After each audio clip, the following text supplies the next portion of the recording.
আরজিকর মেডিকেলে আর্থিক দুর্নীতি, ম্যারাথন তল্লাশি সিবিআই এর।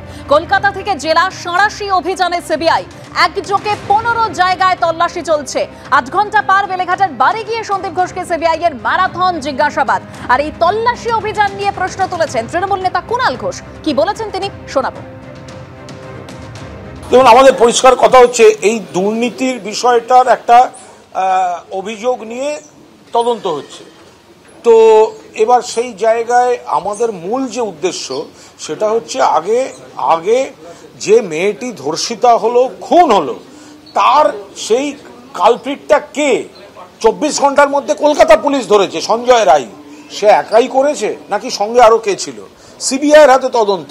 সিবিআই আগে তার ফয়সালাটা করুক মানুষের কাছে। ওরা এত দেরি করছে বলেই এই কুৎসা, বিভ্রান্তি, ফেক নিউজ, অবিশ্বাসের বাতাবরণ তৈরি হচ্ছে।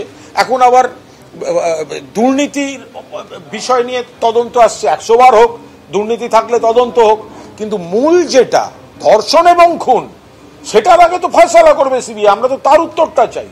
অন্যদিকে সিজিও কমপ্লেক্সে কলকাতা পুলিশের এসআইটির সদস্য, হোমিসাইড শাখার কয়েকজন সদস্য, কারণ এসআইটির সদস্য, হোমিসাইড শাখার কয়েকজন সদস্যের সঙ্গে কথা বলতে চায় সিবিআই আধিকারিকরা। এই সম্পর্কিত কি তথ্য এই মুহূর্তে পাওয়া যাচ্ছে, সরাসরি কথা বলবো আবির দত্ত, আমাদের প্রতিনিধি রয়েছেন আমাদের সঙ্গে সরাসরি। আবির, দেখো, যেটা আমরা দেখলাম যে এই তদন্ত যখন শুরু করে পুলিশ এবং যে এসআইটির সদস্যরা যারা ছিলেন তাদের অনেকেই কিন্তু ইতিমধ্যে এসেছেন। প্রায় 8 জন এসেছেন। তার মধ্যে এসি র্যাঙ্কের অফিসার ছাড়াও ইন্সপেক্টর র্যাঙ্কের 2 জন অফিসার, এছাড়াও আরও বেশ কয়েকজন অফিসার যারা এই তদন্ত করতে ঘটনাস্থল থেকে আরম্ভ করে বিভিন্ন ব্যক্তিকে জিজ্ঞাসাবাদ করেছেন বা অভিযুক্তকে গ্রেপ্তারের পেছনে তার যে ভূমিকা থাকতে পারে এই বিষয়গুলোর অনুসন্ধান করেছেন। তাদের সঙ্গে কথা বলতে চান সিবিআইয়ের আধিকারিকরা। এর আগেও তারা এসেছিলেন কেস ডায়েরি হস্তান্তর করার সময়, তাদের মধ্যে অনেকেই তাদের সঙ্গে কথা হয়েছে। আজকেও ফের দেখা গেল তারা সিজিও কমপ্লেক্সে এসে পৌঁছেছেন এবং সরাসরি তারা সিজিও কমপ্লেক্সে সিবিআই দপ্তরে এসে পৌঁছেছেন। সেখানে কিছুক্ষণ আগে তারা ভেতরে গিয়েছেন।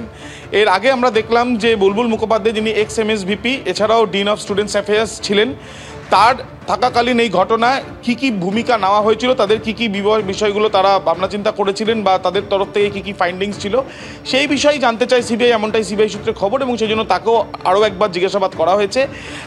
এমনকি আরজিকর মেডিকেল কলেজ হাসপাতালের যে আউটপোস্ট, সেই আউটপোস্টের যিনি ইনচার্জ ছিলেন তাকে এবং তার সঙ্গে আরও 2 জন এএসআই, তাদেরকেও জিজ্ঞাসাবাদ করা হচ্ছে, এমনটাই কিন্তু আমরা জানতে পারছি। অন্যদিকে এই যে এসআইটির সদস্যরা যারা আছেন তাদের সঙ্গে কথা বলতে চান সিবিআইয়ের আধিকারিকরা, তাই তারা ইতিমধ্যে এসে পৌঁছেছেন সিবিআই দপ্তরে। একেবারে আবির, তুমি আমাদের সঙ্গে থাকো। অর্থাৎ একযোগে একাধিক জায়গায় সিবিআই এর অভিযান চলছে, এখনো সেই অভিযান চলছে। আমরা সেই ছবি আপনাদের সামনে রেখেছি, বিভিন্ন প্রতিনিধিরা আমাদের সঙ্গেও রয়েছেন। অন্যদিকে আরজিকরেও যায় আজ সিবিআই এর টিম। অর্থাৎ আজ সকালে কেন্দ্রীয় গোয়েন্দাদের একটি দল হাসপাতালে পৌঁছয়। 3টি দলে ভাগ হয়ে সেখানে তদন্ত চলছে। প্ল্যাটিনাম জুবিলি বিল্ডিং এ অধ্যক্ষের অফিসে যায় সিবিআই এর একটি দল।